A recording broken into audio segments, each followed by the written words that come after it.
Assalamualaikum warahmatullahi taala wabarakatuh.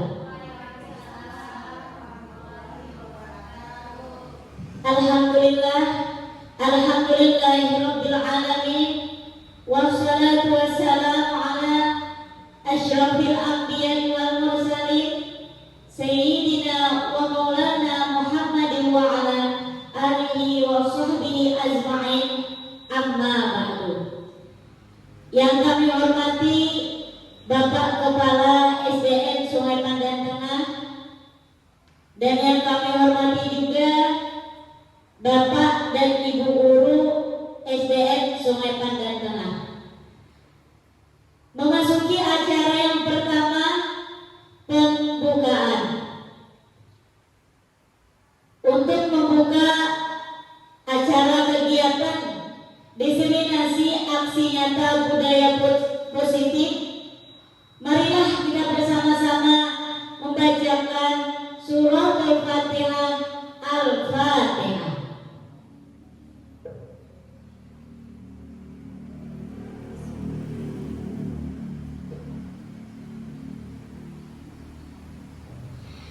Terima kasih. Semoga dengan pembacaan surah Al-Fatihah tadi, acara kita pada hari ini berjalan dengan lancar. Amin, amin ya rabbal alamin. Memasuki acara yang kedua, yaitu sambutan dari Bapak Kepala SDN Sungai Pandan Tengah. Kepada Bapak kami silahkan.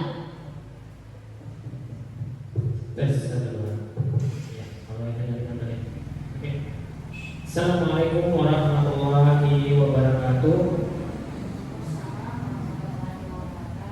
Alhamdulillahirabbil alamin.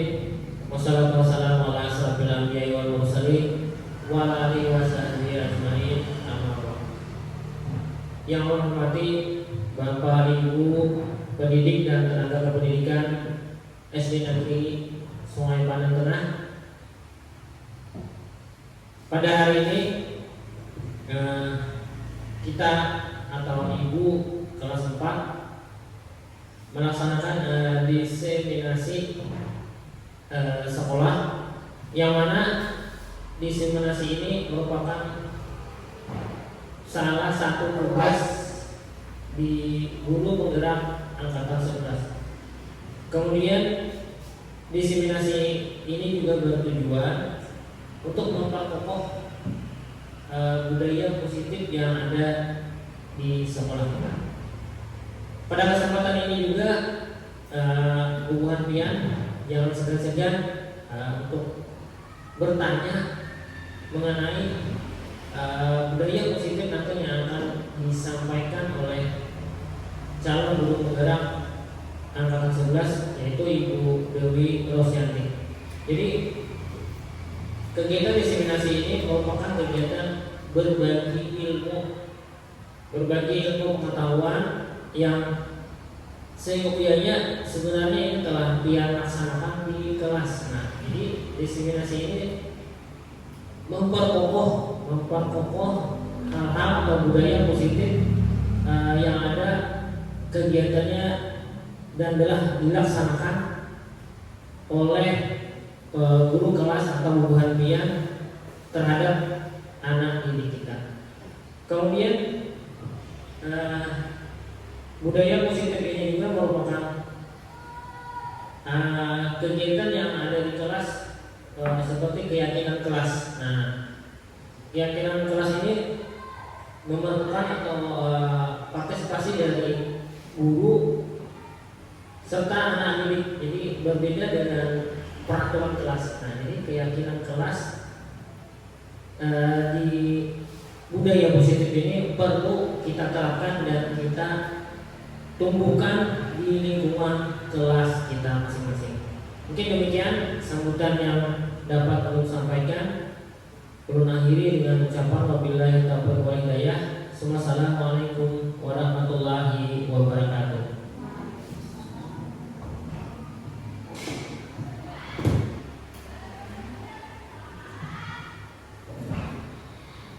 Acara selanjutnya doa. Doa ini kami mintakan kepada Bapak Muhammad Hafiz. Dipersilakan.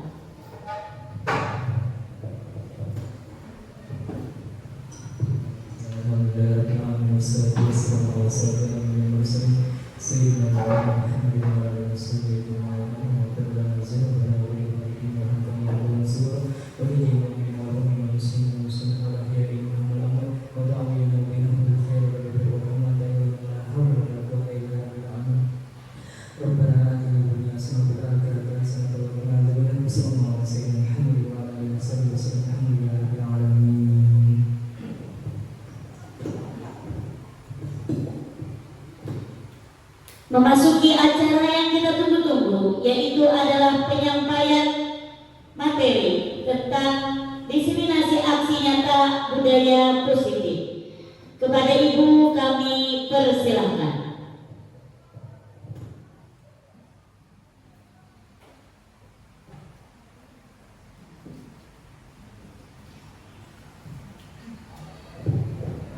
Assalamualaikum warahmatullahi wabarakatuh.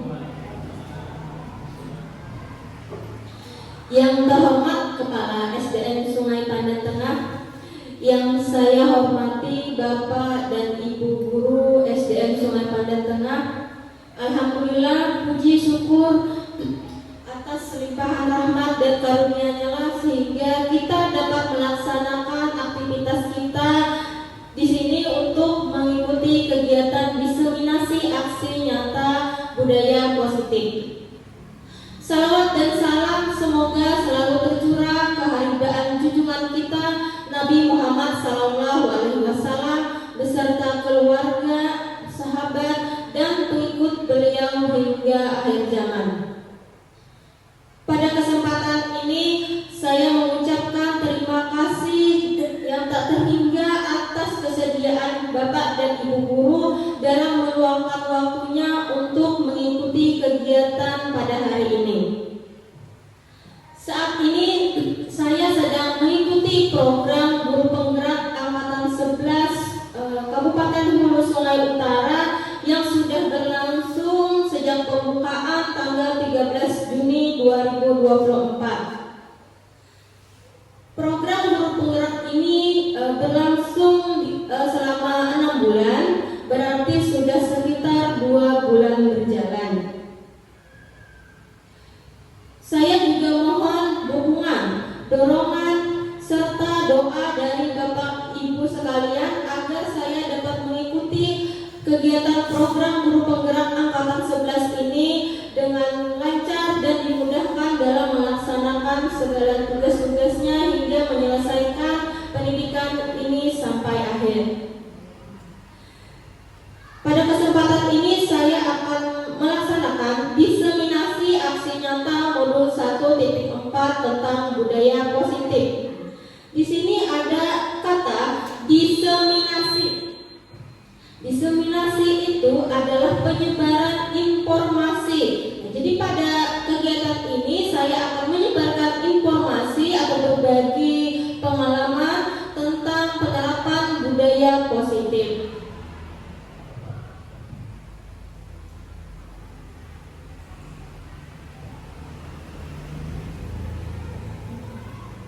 Beliau ini adalah partner dari kami pada program Guru Penggerak.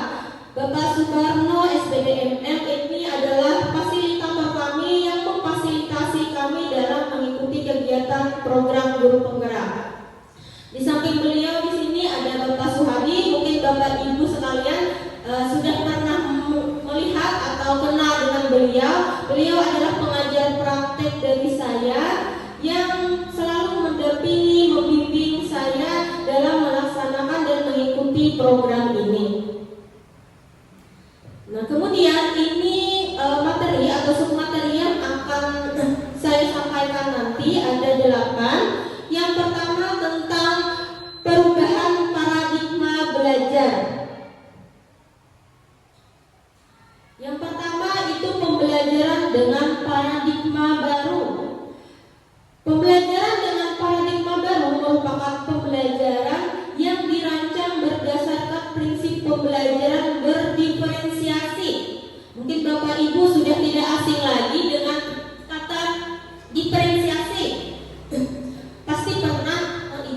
berdiri.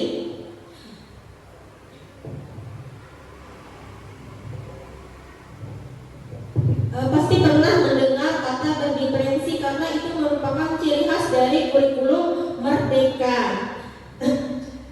Berdiferensiasi itu adalah pembelajaran yang menganulir kebutuhan belajar anak. Kita pada kurikulum Merdeka itu pada awal semester itu melakukan asesmen diagnostik. Jadi di awal pembelajaran itu kita bisa tahu gaya belajar dan kebutuhan anak dengan melakukan asesmen diagnostik, baik itu asesmen diagnostik berupa kognitif dan non kognitif. Tujuannya agar kita dapat mengetahui kebutuhan belajarnya berdasarkan tahap perkembangannya sesuai dengan teori psikologi modern yang mewujudkan profil pelajar Pancasila. Di situ ada 6 dimensi dari profil pelajar Pancasila.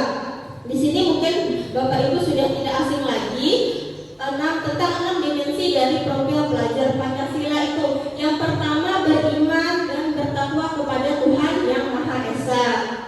Kemudian berkebinekaan tunggal, bergotong royong, kreatif, bernalar kritis dan mandiri. Nah, jadi anak-anak atau murid kita itu diharapkan memiliki karakter yang sesuai dengan profil pelajar Pancasila tersebut.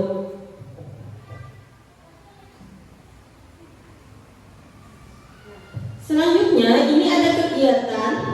Anda dan teman Anda akan melakukan kegiatan cobalah buka. Nah, di sini tugas Anda adalah mengepalkan salah satu tangan Anda.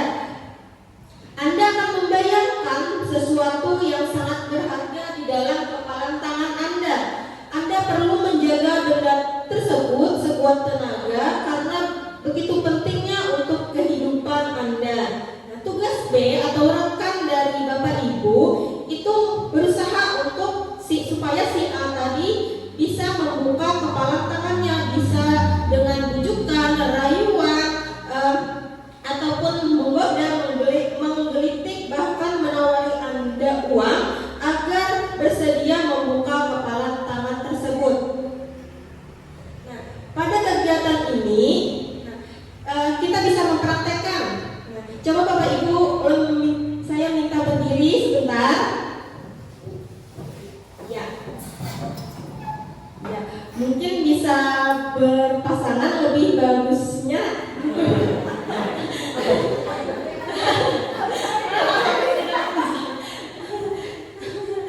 Ini yang ada aja dengan Bapak. Iya, berhadapan. Iya, terserah siapa yang mengepalkan tangan. Iya, mengepalkan tangan terserah siapa yang mau. Yang satunya mengepalkan tangan, yang satunya membuka. Nah, membuka. Kan maksudnya yang satu mengepalkan tangan, yang satu membuka. Ya, misalnya berapa? Ya, mau mengepalkan tangan, yang satu membuka. Anggap di sini ada barang berharga, itu ada mengambil. Ya, sekarang mungkin kayak pun caranya membujuk, memaksa atau bagaimanapun gitu. Mulai langsung, anggap di situ ada uang, emas atau barang berharga lainnya. 1, 2, 3. Terus yang mengepalkan tangan berusaha mempertahankan agar tidak terbuka. Bisa terbuka, Bu. Iya. Oh, ini masih bertahan.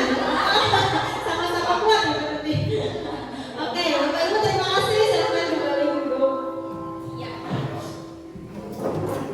Oke. Nah, pada kegiatan ini siapa yang sebenarnya memegang kontrol? Nah, yang mengepalkan tangan atau yang berusaha membuka kepalan tangan? Jawabannya siapa? Diri kita sendiri yang memegang kontrol atas kepalan tangan kita.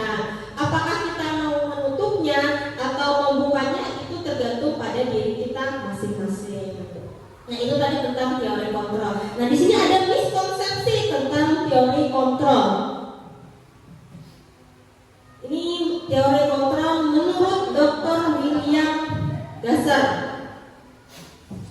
Yang pertama, ilusi bahwa guru itu mengontrol murid. Yang kedua, ilusi bahwa semua penguatan positif itu efektif dan bermanfaat. Kemudian yang ketiga, ilusi bahwa kritik dan membuat rasa bersalah mampu menguatkan karakter. Yang keempat, ilusi bahwa orang dewasa berhak memaksa. Di sini ada penjelasannya. Ilusi guru mengontrol murid. Pada dasarnya kita tidak dapat memaksa murid untuk berbuat sesuatu jika murid tersebut memilih untuk tidak melakukannya. Itu menurut beliau. Nah, walaupun dampaknya guru sedang mengontrol perilaku murid tersebut, hal demikian terjadi karena murid sedang mengizinkan dirinya untuk dikontrol. Saat itu bentuk kontrol guru menjadi kebutuhan dasar yang dipilih murid tersebut. Teori kontrol menyatakan bahwa semua perilaku memiliki tujuan, bahkan perilaku yang tidak disukai. Selanjutnya, ilusi bahwa semua penguatan positif itu efektif dan bermanfaat. Penguatan positif atau bujukan adalah bentuk-bentuk kontrol. Segala usaha untuk mempengaruhi murid agar mengulangi suatu perilaku tertentu adalah suatu cara untuk mengontrol murid tersebut. Dalam jangka waktu tertentu, kemungkinan murid tersebut akan menyadari dan mencoba menolak bujukan kita. Kemudian yang ketiga, ilusi bahwa kritik dan membuat orang merasa bersalah dapat menguatkan karakter. Menggunakan kritik dan rasa bersalah untuk mengontrol murid menuju pada identitas gagal. Mereka belajar untuk merasa buruk tentang diri mereka. Mereka mengembangkan dialog diri yang negatif. Kadangkala bagi guru untuk mengidentifikasi bahwa mereka sedang melakukan perilaku ini. Seringkali guru cukup menggunakan suara halus untuk menyampaikan pesan negatif. Yang keempat, ilusi bahwa orang dewasa memiliki hak untuk memaksa. Banyak orang dewasa yang percaya bahwa mereka memiliki tanggung jawab untuk membuat murid-murid melakukan hal-hal tertentu. Apapun yang dilakukan dapat diterima selama ada sebuah kemajuan berdasarkan pengukuran kinerja. Selanjutnya, mengubah paradigma stimulus respon ke pendekatan normal.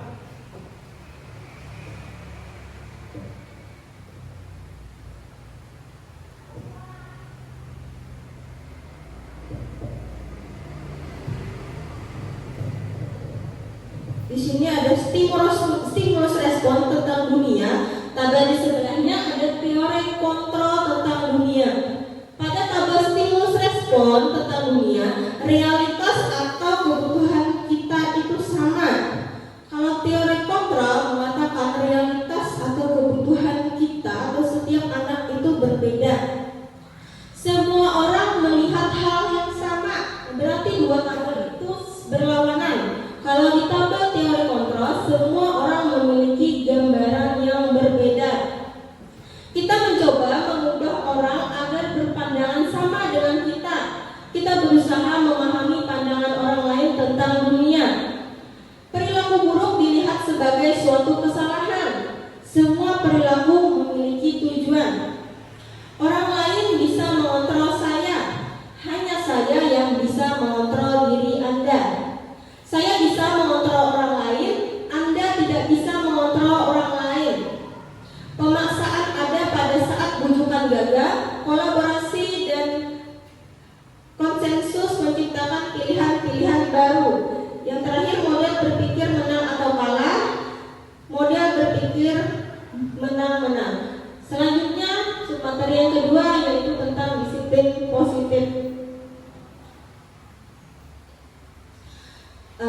Di sini kata disiplin itu berasal dari bahasa Latin yang berarti disiplina, yang artinya belajar.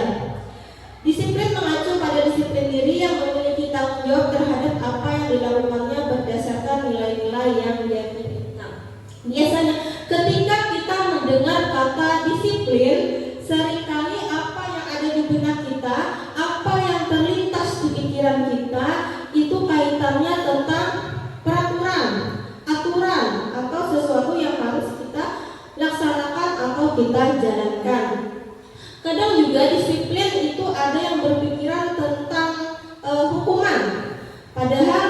sebenarnya disiplin itu berbeda dengan hukuman.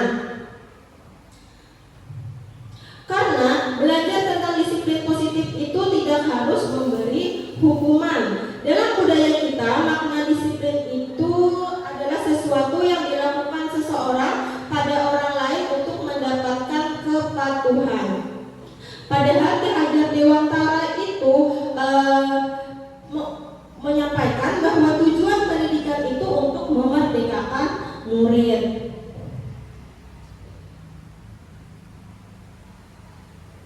Nah, di sini disiplin positif itu tujuan salah satunya yaitu untuk menumbuhkan kesadaran serta memberdayakan peserta didik tanpa imbalan penghargaan dan tanpa juga hukuman. Jadi tidak ada hukuman dan tidak ada imbalan. Sebagai tujuan pendidikan kita adalah menciptakan peserta didik yang memiliki disiplin tinggi sehingga mereka berperilaku mengacu pada nilai-nilai kebajikan universal dan memiliki motivasi intrinsik, yaitu motivasi yang muncul dari dalam diri anak, bukan dari luar anak atau ekstrinsik.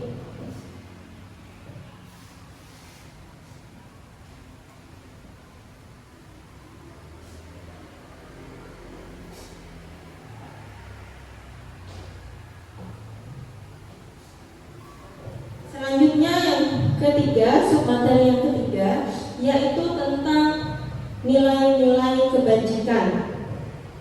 Nilai-nilai kebajikan itu adalah nilai-nilai yang sudah disepakati bersama, terlepas dari perbedaan suku, agama, ras maupun latar belakangnya.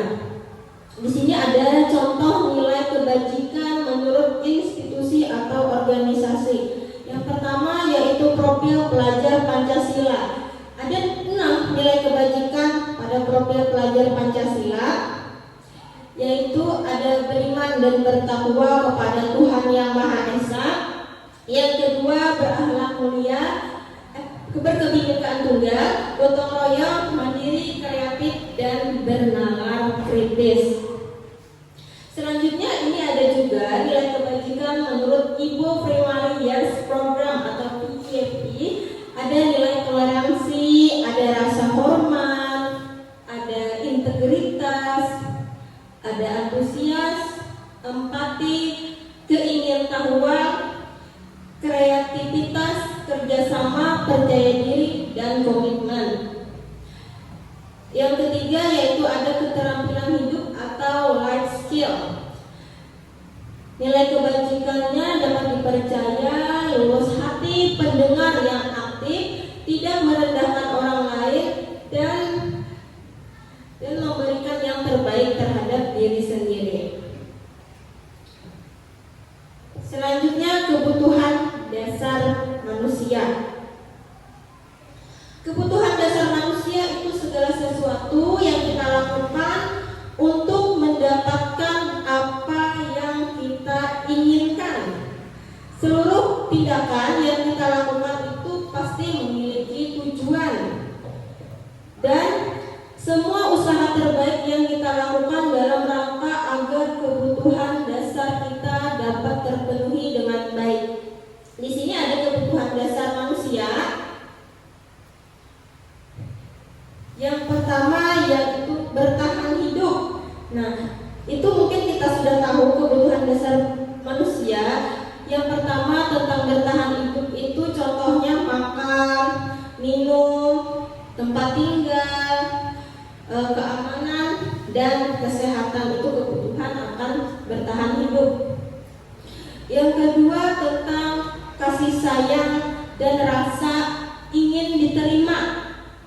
Misalnya ingin dipedulikan, ingin dihargai, ingin berbagi, kerjasama, serta menjadi bagian dalam suatu kelompok.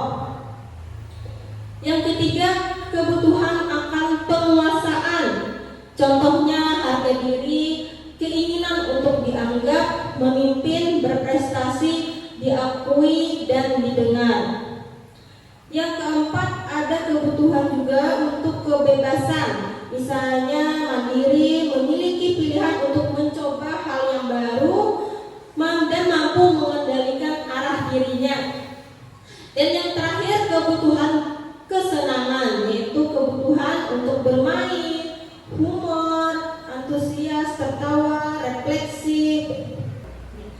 Di sini ada video tentang 5 kebutuhan dasar manusia.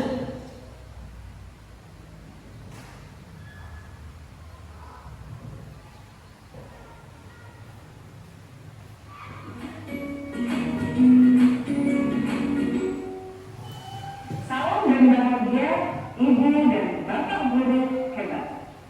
Untuk membangun budaya sekolah yang positif dengan lingkungan yang aman dan mendukung murid untuk menjadi pribadi yang berdaya, seimbang, dan bahagia, salah satu upaya yang dapat dilakukan oleh guru adalah memahami kebutuhan dasar yang mendasari perilaku murid. Pada video kali ini, kita akan membahas tentang 5 kebutuhan dasar manusia.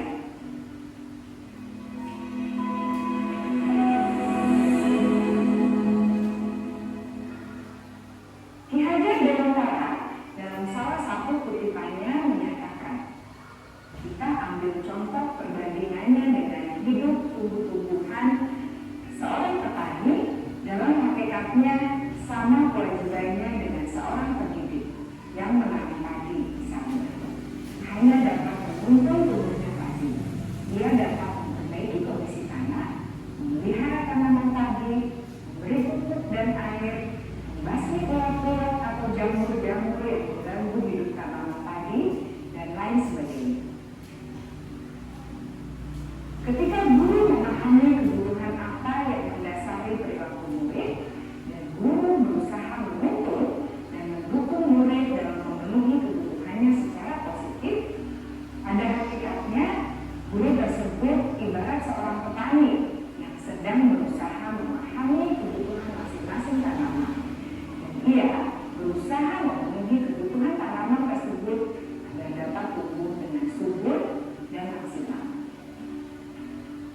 Dr. William Glasser, seorang psikiater dari Amerika Serikat, menyatakan bahwa seluruh tindakan manusia memiliki tujuan tertentu, yaitu memenuhi kebutuhan dasarnya.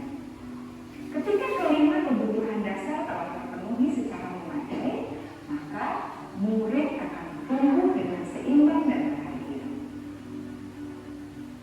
Sebaliknya, ketika kebutuhan dasar tidak terpenuhi dengan baik, maka seseorang akan mengalami emosi negatif seperti bosan, sedih, dan kecewa. Bahkan mereka dapat melakukan perbuatan yang bertentangan dengan nilai-nilai kebajikan atau melanggar peraturan. Dengan kata lain, perilaku buruk seseorang biasanya adalah respons dari kebutuhan yang tidak terpenuhi. Namun, mereka tidak tahu cara untuk menyampaikannya. Ada 5 kebutuhan dasar manusia menurut Dr. William Glasser, yaitu yang pertama, kebutuhan untuk bertahan hidup atau survival. Yang kedua, kebutuhan untuk merasa diterima atau love and belonging. Yang ketiga, kebutuhan akan kebebasan atau freedom. Yang keempat, kebutuhan akan kesenangan atau fun. Dan yang kelima, kebutuhan akan penguasaan atau power.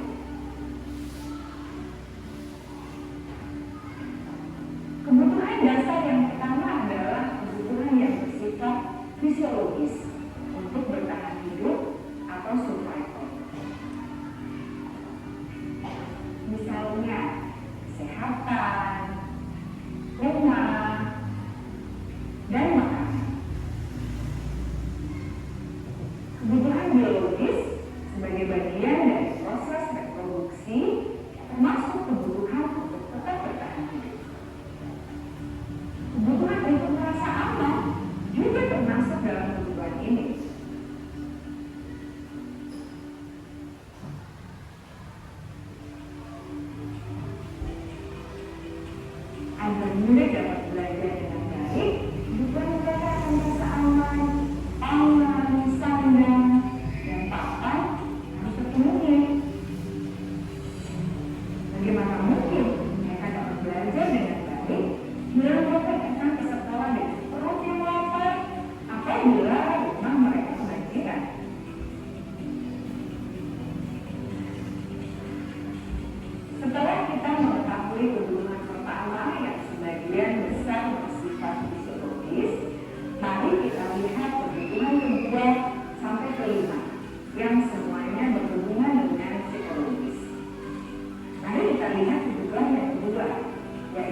Biasanya mereka belajar karena suka pada gurunya. Mereka juga suka bekerja dalam kelompok. Kebutuhan yang ketiga adalah kebutuhan akan kebebasan atau kebutuhan membuat pilihan. Murid harus diberi kesempatan untuk membuat pilihan dan bertanggung jawab atas pilihan yang mereka telah ambil. Beri mereka kebebasan bukan berarti membiarkan mereka melakukan apa saja yang mereka mau, melainkan lebih beri mereka kesempatan untuk membuat pilihan, menyuarakan pendapat mereka dan percaya diri, dan memberi mereka kesempatan untuk mencoba hal-hal yang baru. Pembelajaran dengan metode yang beragam dan menarik juga akan memenuhi kebutuhan murid tentang kebebasan ini. Pembelajaran berdiferensiasi, di mana guru menyediakan beberapa jenis tugas yang bisa dipilih oleh murid sesuai dengan mereka, sangat baik untuk mengembangkan murid menjadi lebih mandiri dan memiliki motivasi internal. Karena kebutuhan akan kebebasan pada dasarnya adalah kebutuhan untuk mandiri, memiliki otonomi, memiliki pilihan, dan mampu mengendalikan arah hidupnya sendiri.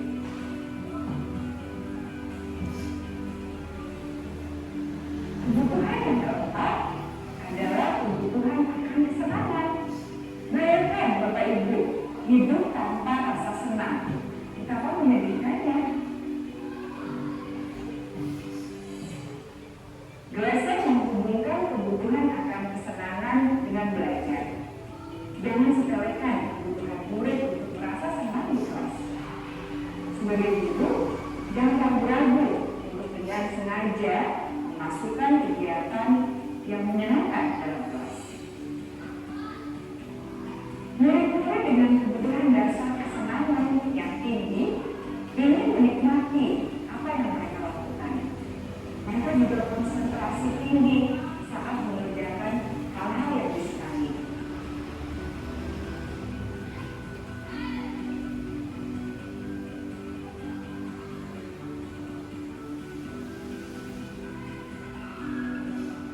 Kebutuhan yang kelima adalah kebutuhan akan penguasaan. Setiap murid memiliki kebutuhan untuk merasa kompeten. Jadi terakhir, diakui pencapaian dan keterampilannya, didengarkan, bisa membuat dampak dan pengaruh, dan memiliki rasa hidup. Mereka sebaiknya diberi kesempatan untuk membuat keputusan tentang hal-hal yang penting dalam hidupnya dan tidak merasa dikontrol.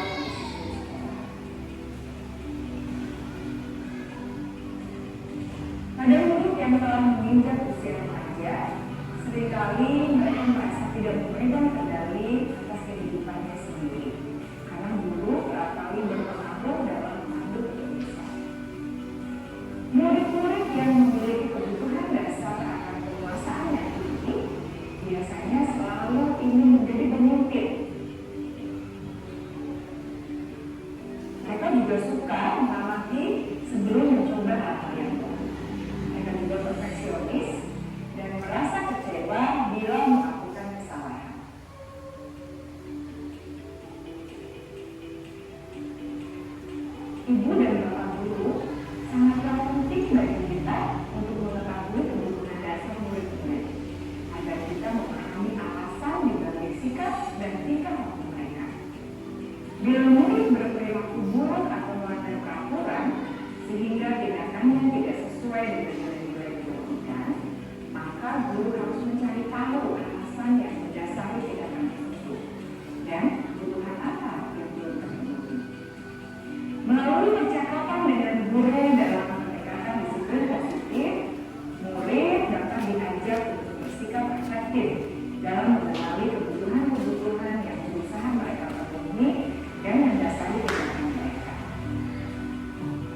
seorang guru menyampaikan perilaku murid, maka perilaku tersebut akan berpengaruh pada suasana kelas yang kurang kondusif dan akan berpengaruh pada tujuan dari pendidikan itu sendiri.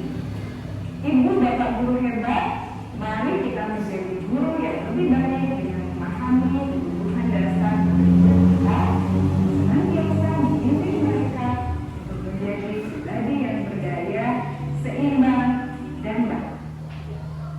Ya, itu tadi 5 kebutuhan dasar manusia yang merupakan itu bukan hanya kebutuhan dasar untuk anak-anak tetapi juga orang dewasa. Semua orang itu senantiasa pasti berusaha untuk memenuhi kebutuhan atau keinginannya. Ketika kebutuhannya itu tidak dapat terpenuhi dengan baik, maka orang tersebut akan berusaha mendapatkan kebutuhannya dengan cara yang positif. Mereka juga kalau tidak terpenuhi, mereka bisa melakukan sesuatu yang bisa melanggar peraturan. Jadi jika sesuai video tadi, jika anak atau murid itu melanggar peraturan, berarti adanya ada perilaku atau tindakan kebutuhan anak yang belum terpenuhi. Sebagai guru, kita harus mencari tahu apa kebutuhan anak yang belum terpenuhi dan menanyakan alasannya. Nah, selanjutnya submateri yang kelima tentang motivasi perilaku manusia. Ada 3 motivasi perilaku manusia. Yang pertama yaitu untuk menghindari ketidaknyamanan atau hukuman. Yang kedua untuk mendapatkan imbalan atau penghargaan dari orang lain. Yang mana 2 ini merupakan motivasi ekstrinsik atau motivasi dari luar. Sementara motivasi intrinsik yaitu untuk menjadi orang yang mereka inginkan dan menghargai diri sendiri dengan nilai-nilai yang mereka percayai.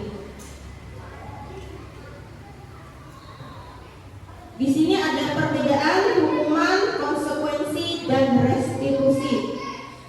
Kalau hukuman itu sesuatu yang dilakukan tidak terencana atau tiba-tiba. Kemudian murid juga tidak tahu apa yang akan terjadi atau tidak dilibatkan. Bersifat satu arah, kemudian juga bersifat hukuman, bisa fisik, bisa psikis. Kalau konsekuensi yaitu terencana atau sudah disepakati sesuai dengan aturan yang berlaku. Kemudian murid tetap dibuat tidak nyaman, sikap guru selalu memonitor murid. Sedangkan restitusi yaitu proses menciptakan kondisi murid untuk memperbaiki kesalahan mereka, proses kolaboratif untuk mengajarkan murid untuk mencari solusi bersama. Jadi yang disarankan di sini kita dapat melakukan restitusi, yaitu proses menciptakan kondisi murid agar ia bisa memperbaiki kesalahan dan bisa mencari solusinya.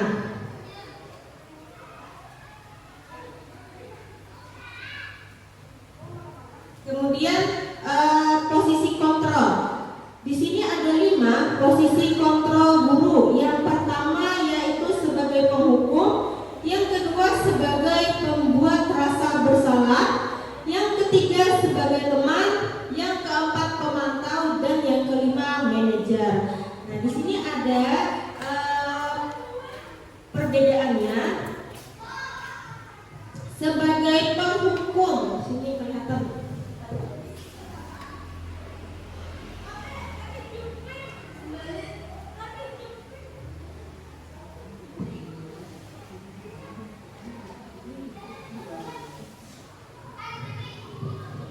Kalau posisi guru sebagai penghukum itu berbuat dengan menghardik, menunjuk-nunjuk, menyakiti, menyindir. Kemudian kalau perkataannya kamu tidak bisa melakukannya, awas ya, kayak semacam mengancam. Kemudian hasilnya anak bisa menjadi memberontak, menyalahkan orang lain, dan menjadi berbohong. Kaitannya dengan kualitas dunia, murid meletakkan guru di luar dunia berkualitas.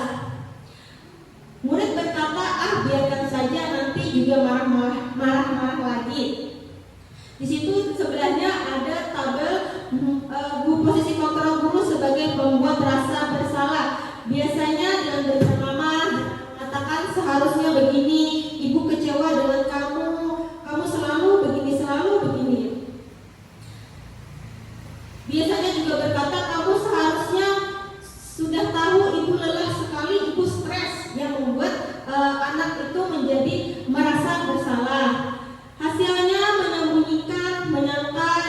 berbohong.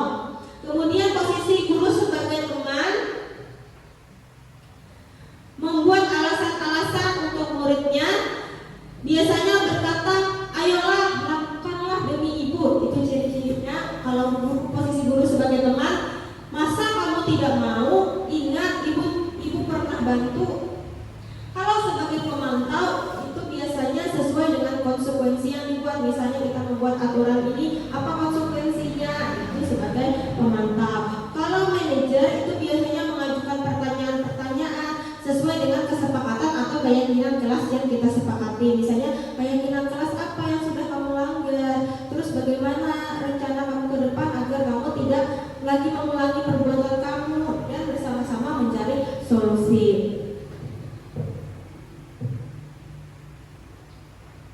Nah, di sini ada contoh penerapan 5 posisi kontrol guru pada kasus murid tidak mengerjakan PR. Kalau posisi guru sebagai penghukum, guru menghukum murid dengan berdiri 10 menit misalnya di depan kelas. Akibatnya guru marah dan murid menjadi takut. Kemudian kalau guru pembuat rasa bersalah, guru memberikan konsekuensi dengan menulis PR sebanyak 3 kali. Guru tegas dan murid menghormati peraturan. Kalau sebagai manajer, guru menanyakan keyakinan kelas atau dirinya dan membantu murid menyelesaikan masalah. Guru terbuka dan murid menghormati dirinya dan orang lain. Di sini yang disarankan posisi kontrol guru itu sebisa mungkin sebagai manajer. Kemudian ini ada satu kasus lagi, yaitu murid misalkan tidak memakai atribut lengkap pada saat upacara bendera. Sebagai penghukum berdiri di depan barisan. Kalau sebagai pembuat rasa bersalah, itu biasanya ciri-cirinya berapa kali ibu guru sudah memberitahu kamu, ibu guru kecewa sama kamu. Kemudian kalau sebagai teman, ayolah buat ibu bangga, kali ini tidak apa-apa. Kalau sebagai pemantau, nah pasti ada konsekuensinya di situ. Kamu sudah melanggar, apa konsekuensinya? Sedangkan kalau sebagai manajer, apakah kamu tahu kesalahanmu? Kita tanya dulu apa kesalahannya, kemudian bantu anak itu untuk memperbaiki masalahnya dan bantu juga untuk menemukan solusinya. Nah, di sini ada 5 posisi kontrol guru pada video tentang anak yang melanggar peraturan.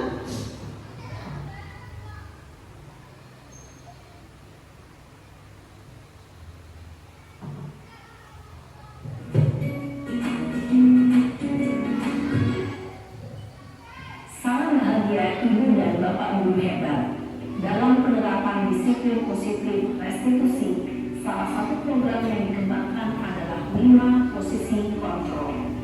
5 posisi kontrol dalam restitusi adalah proses perjalanan seorang pendidik agar dapat mengenali dirinya. Pada video kali ini, kita akan membahas tentang 5 posisi kontrol yang dikembangkan oleh Diane Gosser dan contoh penerapannya.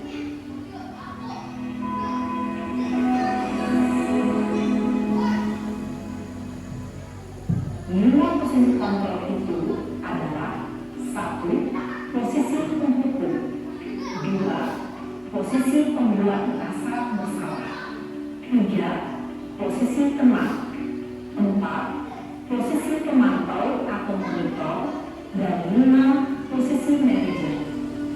Untuk lebih memahami kelima posisi tersebut, mari kita saksikan kasus Naren yang terlambat hadir 20 menit di sekolah dan melihat bagaimana kelima posisi kontrol dalam menghadapi masalah tersebut.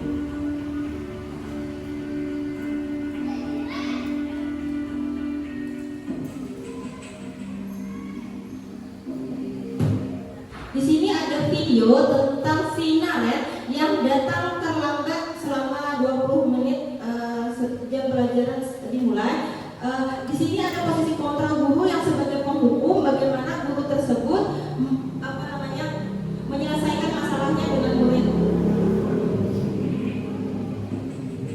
Nah, itu sebagai penghukum.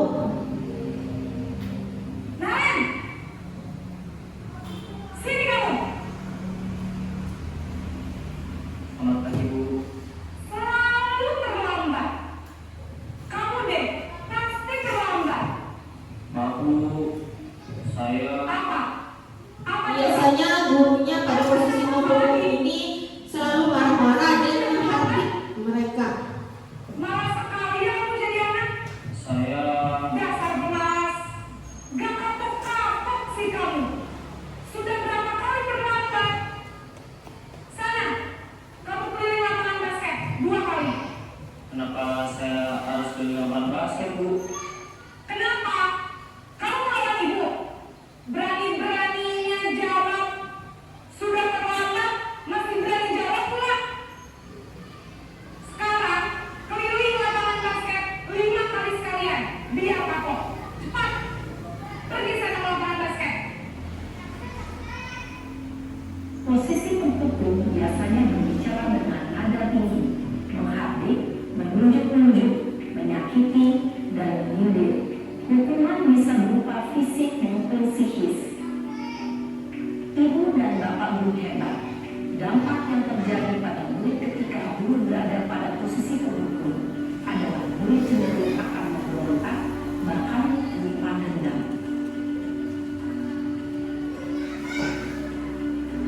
Selanjutnya yang kedua, posisi guru membuat merasa bersalah.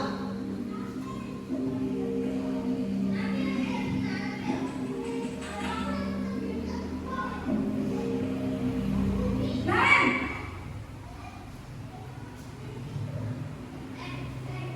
Selamat pagi, Bu. Naren! Kamu kenapa terlambat lagi, nak? Ya Tuhan, Naren. Kamu senang ya bikin ibu susah ya? Kalau kamu terlambat lagi, nanti itu yang ditegur bapak kepala sekolah, nak. Disangka ibu tidak bisa membina kamu.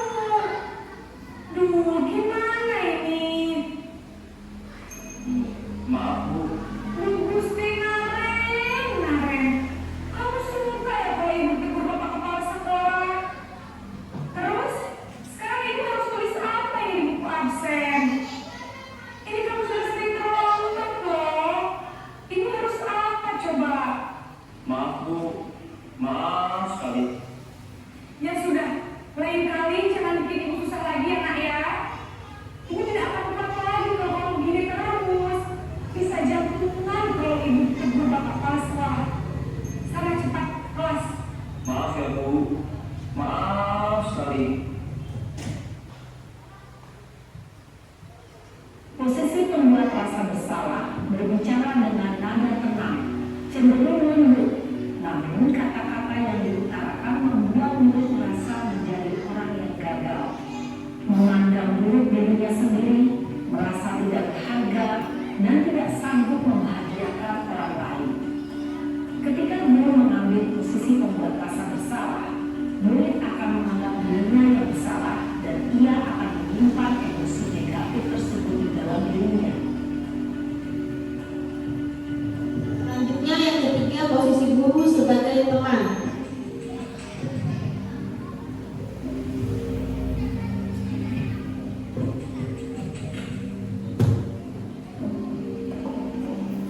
Naren!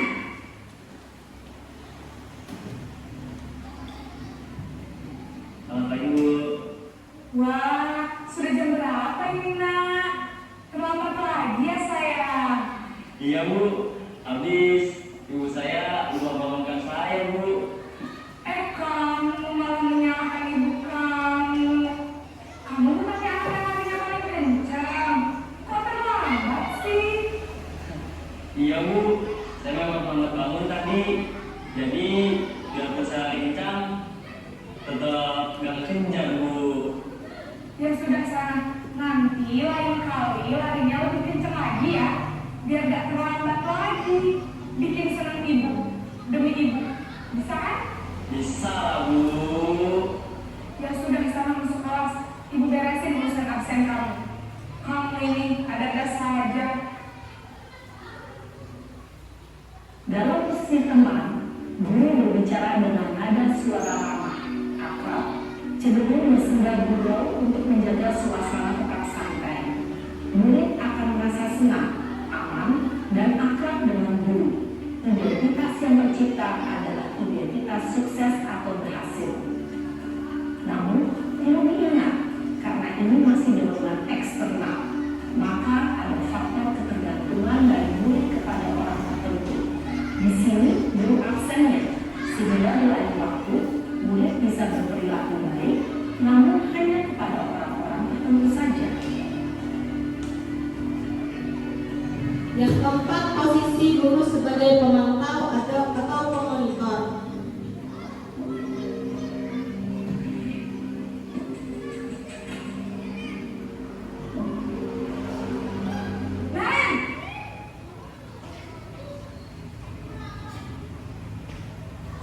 Bu. Nah, Ren, apa peraturan sekolah kita tentang jam berapa kita harus masuk sekolah, Nak? Kita harus di sekolah jam 7, Bu.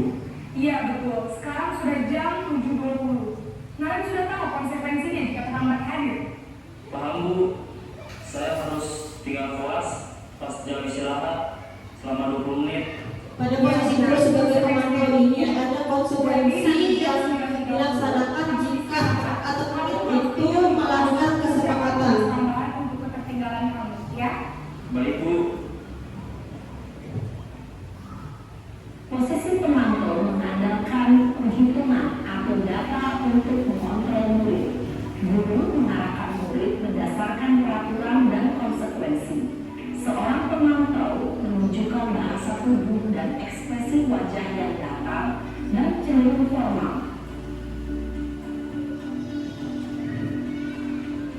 Yang kelima atau yang terakhir yaitu posisi sebagai manajer.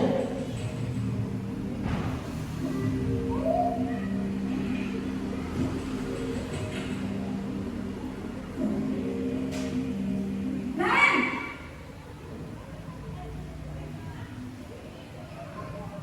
Selamat pagi, Bu. Selamat pagi, Naren. Maaf, Bu. Saya terlambat. Iya, sekolah masuknya jam 7, sekarang sudah jam 7.20. Jadi sekarang bagaimana nih, Naren? Maaf, Bu. Saya lupa start alarm saya semalam. Baiklah, menurut kamu, keyakinan sekolah yang mana yang perlu kamu tingkatkan? Pada posisi kontrol sebagai manajer ini, guru menanyakan alasan anak atau murid tersebut melanggar kesepakatan, kemudian menanyakan tentang keyakinan yang sudah disepakati, dan kemudian juga mencari solusi bersama. Bersedia memperbaiki masalah keterlambatan ini? Bersedia, Bu.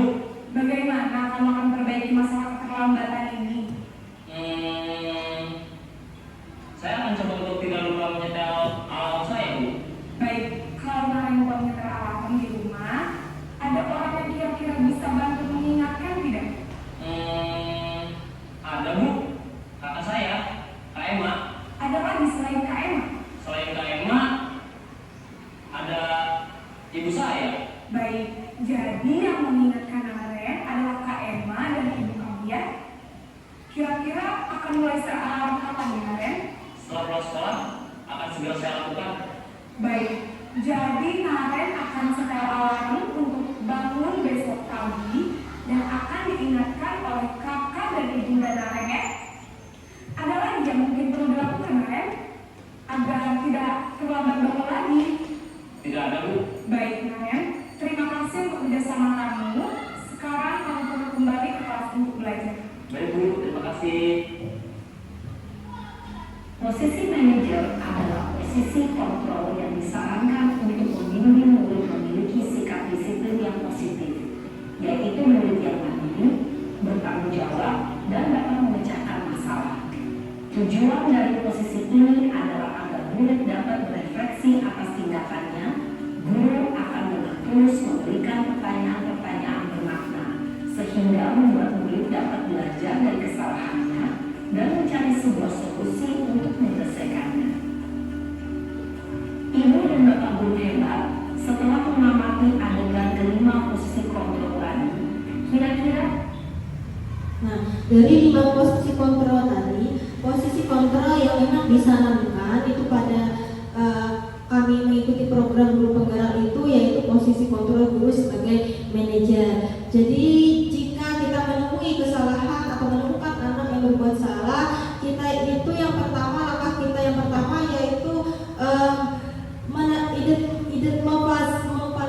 melakukan identitas, menstabilkan identitas dulu, menanyakan alasannya dulu kenapa anak itu jadi berbuat seperti itu, kemudian menanyakan tentang keyakinan atau kesepakatan yang telah disepakati. Makanya setiap awal semester itu kita bersama murid itu membuat keyakinan kelas bersama-sama. Jadi kita melibatkan murid untuk membuat keyakinan kelas.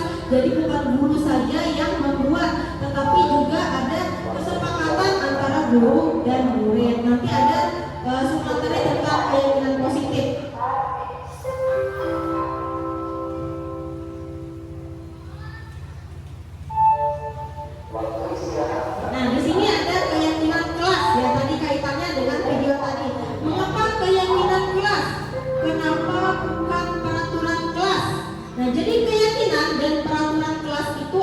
dua hal yang berbeda.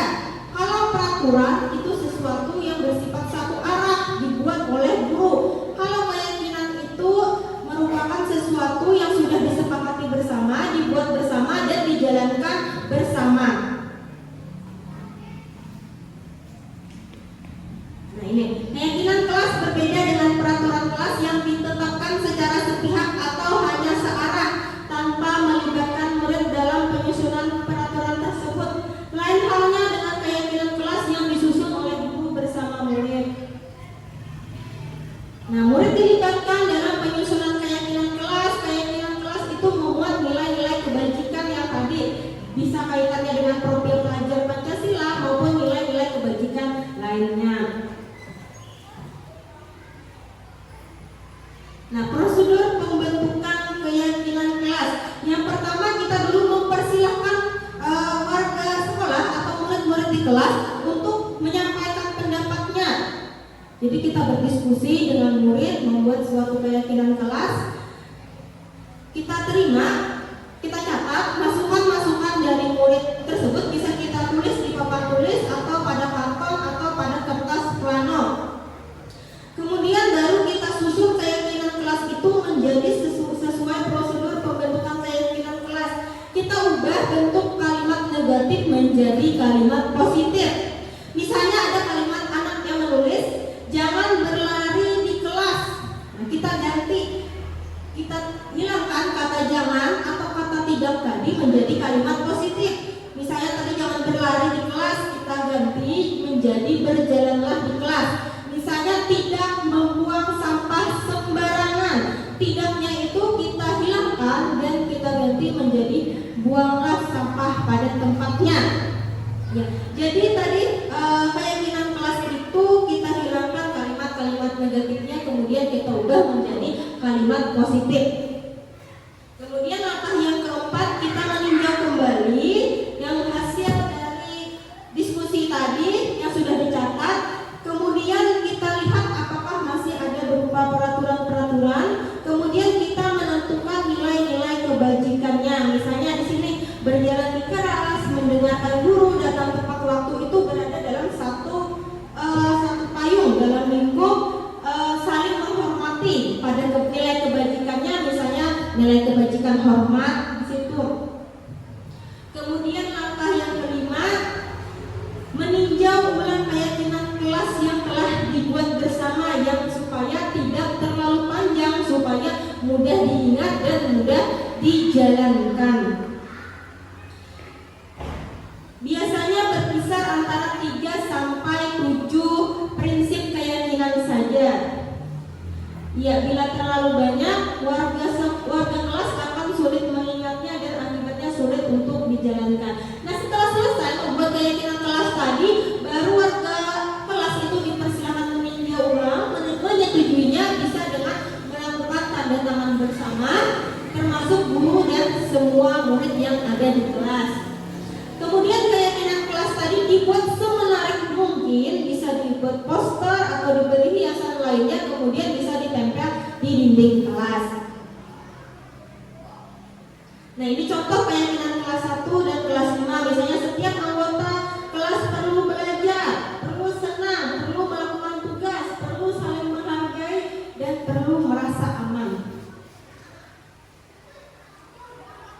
Nah, ini contoh pembentukan keyakinan kelas pada kelas 10, kelas 4. Nah, di sini pada foto yang pertama ini saya melakukan diskusi kepada anak untuk menyampaikan pendapatnya tentang keyakinan kelas apa yang mereka inginkan. Kemudian mereka menuliskan pendapatnya pada papan tulis.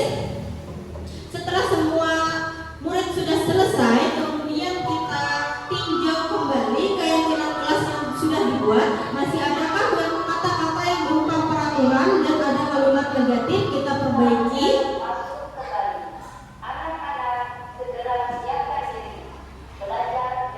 Nah, kemudian yang sudah selesai atau sudah jadi, kemudian kita buat poster, kemudian kita tempelkan pada karton. Nah, kita ajak murid juga dilibatkan dalam membuatnya. Kemudian setelah selesai kita tempel pada dinding kelas. Nah, itu keyakinan kelas yang sudah disepakati, tidak terlalu panjang dan tidak terlalu banyak sehingga mudah diingat. Nah, jadi jika anak melanggar tadi, kita kembalikan kepada keyakinan kelas yang telah kita buat tadi. Nah, karena mereka memang dilibatkan, jadi itu sudah hasil dari kesepakatan bersama.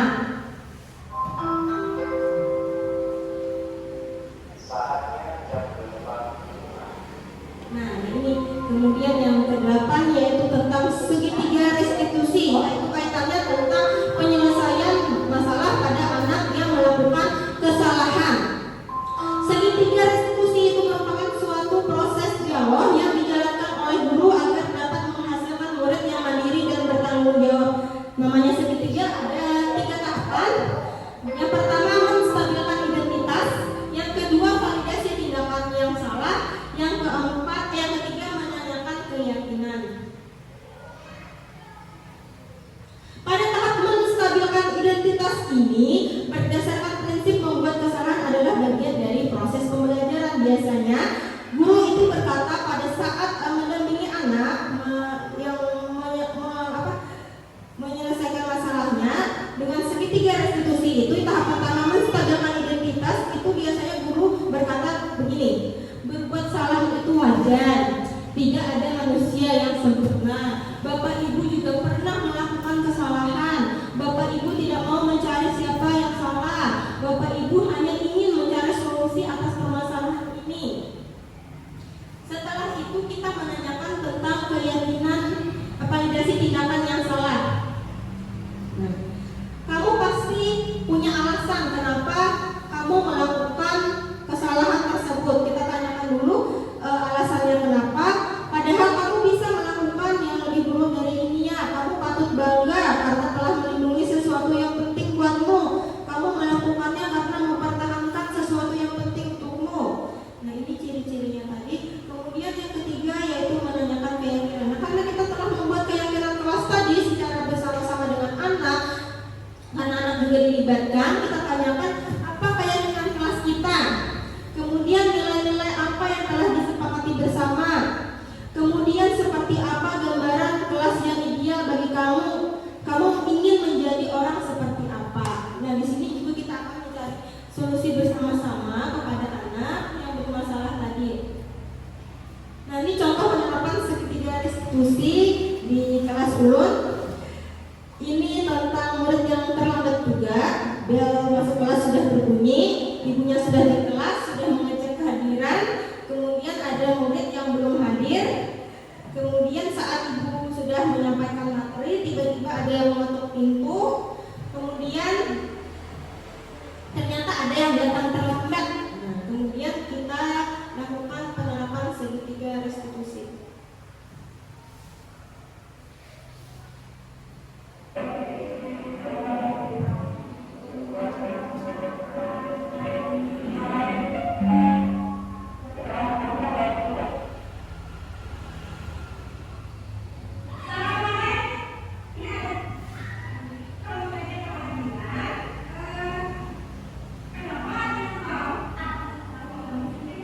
Pada saat jam pelajaran sudah dimulai, ibu guru sedang menjelaskan atau menyampaikan materi. Ada satu orang murid yang belum hadir. Nah, ternyata dia datang terlambat ke sekolah. Nah, untuk posisi guru tadi sebagai manajer dan menyelesaikan masalah menggunakan segitiga restitusi, guru tersebut tetap menyuruh anak untuk mengikuti pelajaran. Tetapi nanti pada saat istirahat, nanti ibu bersama murid tadi menyelesaikan masalah yang dihadapinya.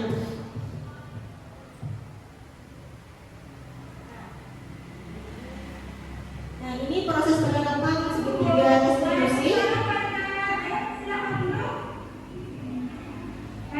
Nah, jadi mengkondisikan keadaan dulu, menyuruh anak untuk tenang, duduk.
Kemudian tahap yang ketiga yaitu menanyakan keyakinan yang sudah disepakati. Karena tadi sudah dibuat keyakinan kelas, kita tanyakan keyakinan kelas apa yang sudah ia langgar.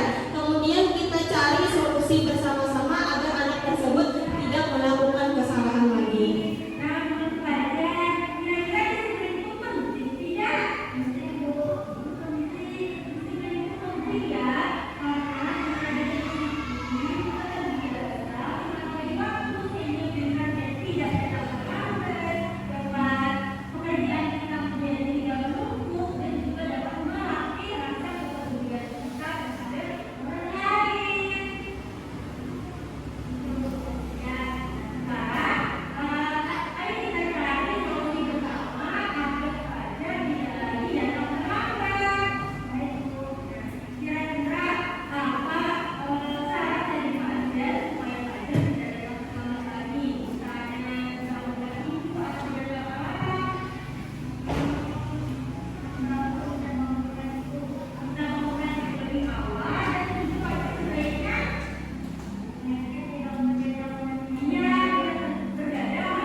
Pada tahap ini kita menggali anak untuk bisa menemukan solusinya sendiri. Kemudian guru membimbing anak tersebut agar lebih mudah dalam menemukan solusinya dan menerapkannya.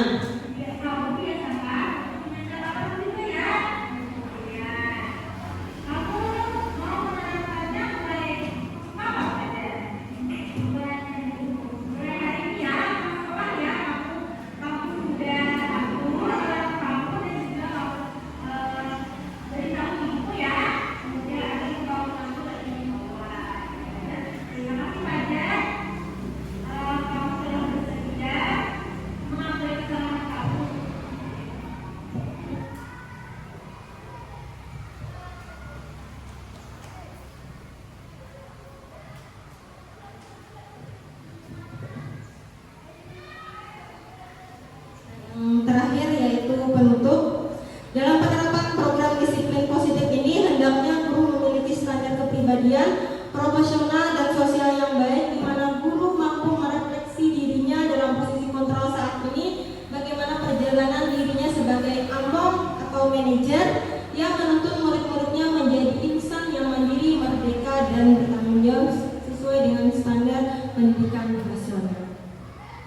Nah, demikian pemaparan dari saya tentang diseminasi aksi nyata tentang budaya positif.